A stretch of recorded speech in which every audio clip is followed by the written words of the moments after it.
Subscribe to our channel by clicking the subscribe button. Click the bell button and enjoy the latest uploads from our channel. Question 21 is a bag contained 5 red balls and some blue balls. एक bag में 5 red हैं और कुछ blue balls हैं. If the probability of drawing a blue ball, एक blue ball के draw करने की probability from the bag is thrice that of red ball. Red ball के ड्रॉ करने की प्रोबेबिलिटी से 3 टाइम्स है ब्लू बॉल की probability. Find the number of blue balls in the bag. तो हम यहां पर एज्यूम कर लेते हैं, let number of blue balls in bag is equal to X ले लेते हैं.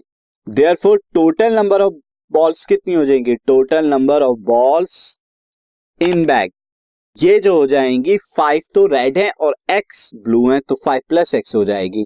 नाउ प्रोबेबिलिटी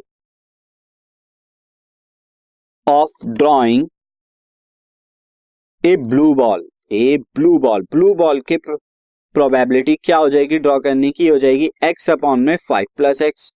और रेड बॉल के लिए क्या हो जाएगी probability of drawing a red ball? ये हो जाएगी PR, मैं इसे ले लेता हूं, ये हो जाएगी 5 अपॉन में 5 प्लस x.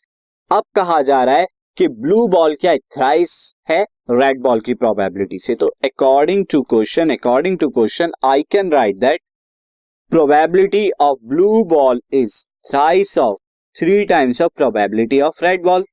ये मैंने इसी तरह लिखा है. Now, अब यहां पर आप देखिए this is x is equal to 3 5 15 आ जाएगा, क्योंकि 5 प्लस x से 5 प्लस x कैंसिल हो जाएगा. तो x इज इक्वल टू 15.